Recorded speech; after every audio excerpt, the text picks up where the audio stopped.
"Mr. Brown, your dancing is incredible, but can you actually sing without all that movement?" The journalist's question was meant as a challenge. James Brown's answer changed her life forever and made her realize she'd just insulted a genius. It was November 8th, 1969, and James Brown was at the peak of his career. He just finished a sold-out performance at Madison Square Garden, and his dressing room was packed with journalists wanting interviews. Among them was Sarah Mitchell, a 26-year-old music critic for the New York Times who had a reputation for asking tough questions and not being impressed by celebrity. Sarah had watched Brown's show from the press box, and while she'd been impressed by the spectacle, she'd also been skeptical. The constant movement, the dramatic cape routine, the splits and spins to her classically trained ear, it all seemed like distraction. She wondered if Brown was using his legendary stage presence to compensate for something. That's why she'd specifically requested a one-on-one interview. She wanted to ask the question that had been bothering her all night. When Sarah's turn finally came, she walked into Brown's dressing room with her notebook and tape recorder. Brown was sitting in his chair, still wearing his post-show robe, his face glistening with sweat. He looked tired but alert, and he greeted her with his characteristic smile. "Miss Mitchell," he said, standing up to shake her hand. "The Times, that's a big deal." "Mr. Brown," Sarah replied, sitting down across from him. "Thank you for your time." They started with the standard questions. How did the tour feel? What was he working on next? How did he maintain that level of energy, night after night? Brown answered everything graciously, professionally, giving her good quotes for her article. Then, 20 minutes into the interview, Sarah decided to ask the question she'd really come for. "Mr. Brown," she said, clicking her pen, "your stage performance is undeniably spectacular. The dancing, the movement, the showmanship, it's all very impressive. But I have to ask you something that's been on my mind." She paused, looking up from her notebook. "Can you actually sing without all that movement? I mean, if you were to sit completely still, would your voice alone be enough?" The room went quiet. Brown's road manager, who'd been standing by the door, actually took a step forward, his face tightening. The publicist, who'd been coordinating interviews, put her hand to her forehead. Everyone in that room knew that Sarah had just crossed a line. But Brown didn't get angry. He didn't throw her out. Instead, he did something that surprised everyone. He laughed. Not a cruel laugh, but something that sounded almost sad. "You think I'm hiding behind the dancing?" Brown said. It wasn't a question. Sarah felt her cheeks flush, but she maintained her professional composure. "I'm not saying that, Mr. Brown. I'm simply asking if—" No, Brown interrupted, holding up his hand. "You are saying that. You're saying it politely, but you're saying it. You think all the movement is a trick. You think I'm compensating." He leaned forward in his chair. "You want to know if James Brown can actually sing?" The way he said it, not angry, just matter of fact, made Sarah realize how insulting her question had been. But she was too committed now to back down. "I'm asking as a music critic," she said. "It's a valid artistic question." Brown studied her for a long moment. Then he stood up and walked to the door.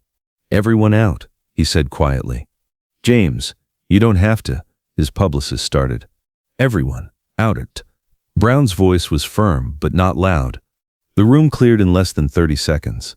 Sarah found herself alone with James Brown in his dressing room, and for the first time since she'd walked in, she felt a flutter of nervousness. Brown walked over to a plain wooden chair in the corner of the room and dragged it to the center, positioning it directly in front of Sarah. Then he sat down, placed his hands on his knees, and looked at her. "You keep that tape recorder running," he said, pointing at her device, "because I'm going to answer your question. But I'm going to do more than that. I'm going to show you why you shouldn't judge something you don't understand." Before Sarah could respond, Brown closed his eyes and began to sing. No introduction, no musical accompaniment, no warm-up, just his voice, raw and unfiltered, filling the small dressing room. He sang "Try Me," one of his earliest hits from 1958. But this wasn't the version Sarah had heard on the radio, or even the version he'd performed on stage earlier that night. This was something else entirely. Brown sat completely motionless in that chair. His hands never moved from his knees. His body never swayed. He didn't tap his feet or nod his head.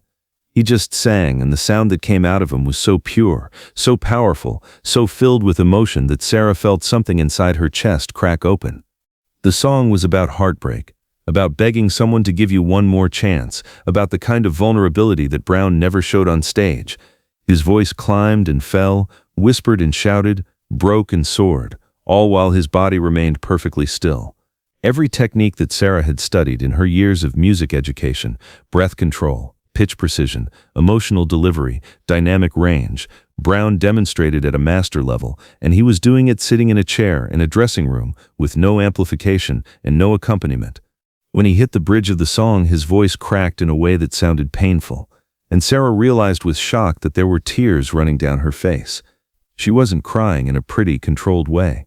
She was sobbing, trying to hold it together and failing completely. Brown kept singing. His eyes were still closed, and Sarah realized that he was somewhere else now, lost in the song, in the memory of whatever pain had inspired it. This wasn't a performance. This was confession. When Brown finished the song, he sat in silence for a moment before opening his eyes. When he looked at Sarah, there was no triumph in his expression. No, I told you so. Just a deep, profound sadness. My mama left when I was 4 years old, Brown said quietly, his speaking voice hoarse from the singing. Walked out the door and never came back. My daddy tried his best, but he was working all the time, and I ended up raising myself on the streets of Augusta, Georgia. You know what I learned, Miss Mitchell? I learned that if you show people pain, they either pity you or they hurt you more. But if you show them joy, if you give them energy and movement and excitement, they love you for it. Sarah couldn't speak. She was still crying, her carefully maintained professional composure completely shattered. I dance because it's armor, Brown continued. I move because when I'm moving, people can't see into me. They see the godfather of soul. They see the entertainer. They see the show. But if I stood still, he gestured to himself sitting in the chair. If I just sang like this, they'd see everything. They'd see the little boy whose mama didn't love him enough to stay. They'd see the man who's terrified that one day everyone will realize he's not as strong as he pretends to be. Mr. Brown, Sarah started, but her voice broke. You asked me if I could sing without the movement, Brown said. The answer is yes, but you know what? I choose not to. Because when I'm on that stage, when I'm spinning and sliding and doing splits, I'm not hiding, I'm surviving. I'm giving people joy so they don't have to feel the pain that's underneath. And there's nothing wrong with that. Sarah had stopped taking notes. Her notebook sat forgotten in her lap, her tape recorder still running, capturing every word. I'm sorry, she whispered. I didn't understand. Brown stood up from the chair and walked back to his dressing table. He picked up a towel and wiped the sweat from his face, and Sarah noticed that his hands were shaking slightly. Most people don't, he said. They see the show and they think that's all there is. They don't realize that the show is what I give so I can keep what's left of myself protected. He turned to look at her. You're a music critic, Miss Mitchell. You understand technique and theory and all that educated stuff. But do you understand survival? Sarah thought about her own life, her comfortable upbringing in Connecticut, her college education, her apartment in Manhattan, her career at the Times. She'd never had to survive anything except disappointment and professional competition. No, she admitted, I don't. Then maybe, Brown said gently, you should be more careful about judging people who do. The words should have felt like a rebuke, but they didn't. They felt like teaching, like a master explaining something to a student who didn't know how much she didn't know. Sarah gathered her things, her hands still shaking. May I still write about this, she asked. About what just happened? Brown considered this. You can write about it, but don't make it sad. Don't make me some tragic figure. Write about how art can be both armor and expression. Write about how sometimes the greatest strength is knowing what parts of yourself to show and what parts to protect. Sarah nodded, not trusting herself to speak without crying again. As she reached the door, Brown called out to her. Miss Mitchell? She turned. The answer to your question is yes, I can sing without moving. But don't you dare tell people that the moving isn't part of the singing. Every spin, every slide, every split, that's me singing with my whole body. That's me giving everything I have. Just because you can't hear it doesn't mean it isn't music. Sarah walked out of that dressing room a different person than the one who'd walked in. She went back to her hotel, sat at her typewriter, and wrote through the night. The article she produced was unlike anything she'd ever written before. It wasn't a review or a critique. It was a meditation on performance, vulnerability, and the different ways people protect themselves while still sharing their gifts with the world. The article ran on the front page of the arts section. It became one of the most talked about pieces of music journalism of 1969. Sarah received letters from performers, dancers, and artists thanking her for finally articulating something they'd all felt but never been able to express. But the real impact was personal. Sarah never again assumed that she understood an artist's choices without understanding their story. She became known for her empathetic criticism, her ability to see beneath the surface of a performance to the human being underneath. Years later, in 1986, Sarah was invited to interview James Brown again for a retrospective piece. She arrived at the interview terrified that he wouldn't remember her, or worse, that he'd hold a grudge about that original question. But when Brown saw her, his face broke into a genuine smile. "Miss Mitchell," he said warmly, "I've been reading your work. You turned into a hell of a writer." "You taught me how," Sarah replied. They sat down for the interview, and this time, Sarah's questions were different. She asked about his creative process, about how he balanced vulnerability with performance, about the choices he made in presenting himself to the world.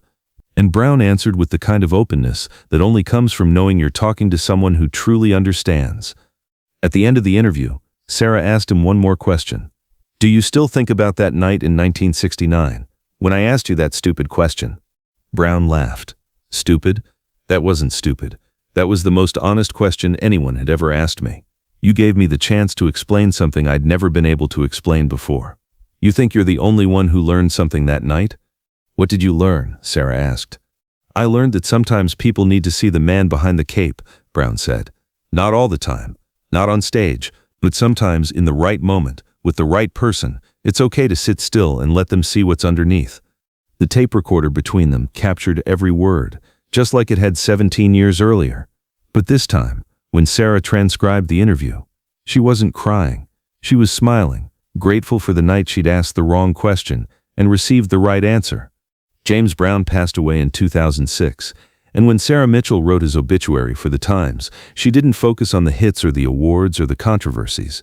She wrote about a night in 1969 when a man sat in a chair and sang without moving, and taught her that the greatest performances are the ones where the artist knows exactly what to reveal and what to protect. The lesson James Brown taught that night wasn't about singing.